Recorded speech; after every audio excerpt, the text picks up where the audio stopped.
Ang santos nga ebanghelyo yan ang adlaw Biyernes ikanapulo kag walo nga semana han ordinaryo nga panahon han liturhiya han aton simbahan nga Katolika kinuha didahan ebanghelyo nga sinurat ni San Mateo napulo kag unom ka kapitulo bersikulo karuhaan kag upat tubtubhan karuhaan kag walo.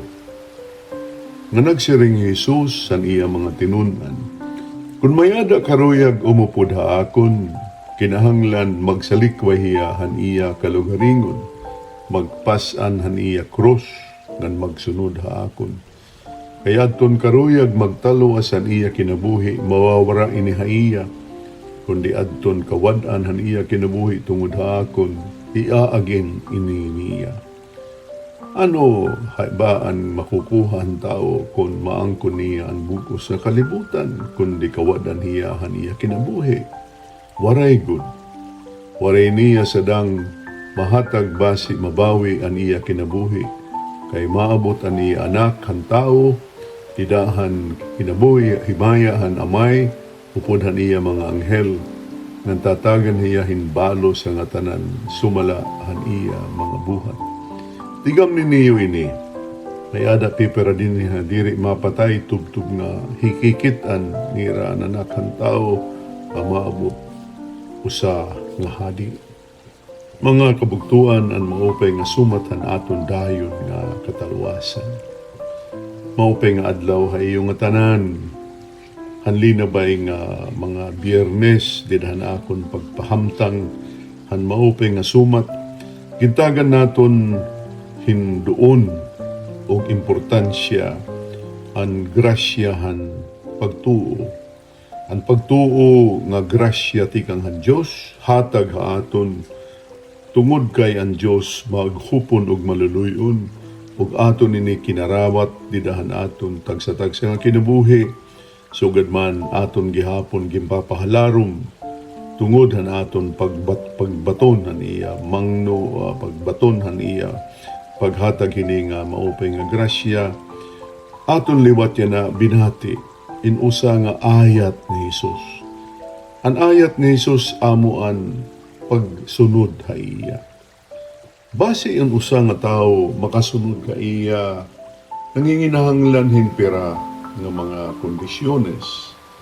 Ansyahan, ang pagbaton han tawag ni Jesus, nanginginahanglan hin pagbaya, pagsalikway han kalugaringon ng mga intereses, pag-abrihan kinabuhi, base ang maghadi didahan iya kinabuhi, hinusa nga karuyag magsunod ka na Jesus, waray ba kundi Jesus mismo. Base kita nga karuyag sumunod ha iya, magkamayada hinigayon, di ila pamatihan aton mga hingyak, ug han aton mga ungara, pero ang pagbati, pagsunod, hantut do ni Jesus. Ano sa nga tao nga diri masalikway haniya kalugaringon, diri gudman makakarawat kan Jesus.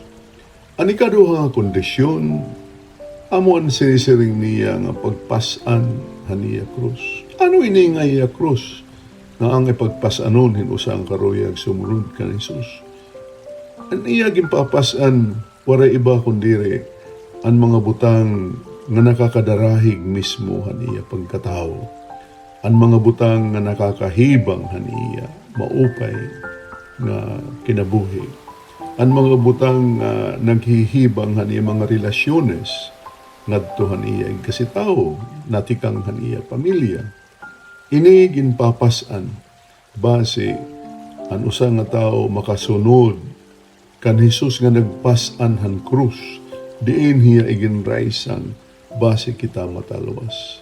Mga kabugtuan, mga duha nga mga importanteng kondisyon, ang pagsalikway han aton kalugaringon, ug pagpasan han aton krus, base hi Jesus ang aton pagsundo. Didahan aton ebanghelyo nga bati gihapon, tinatagan kita hinusa nga pahimangno na Jesus. Nga ang kinabuhi naton din nga kalibutan, lumalabay lang. Damo ha aton ang naguhuna-huna nga ang aton mga hiagi, ang aton mga kinaadman, ang aton mag-upay nga ngaran, mababalo naton pagkatapos din kita mabuhi ang kalibutan.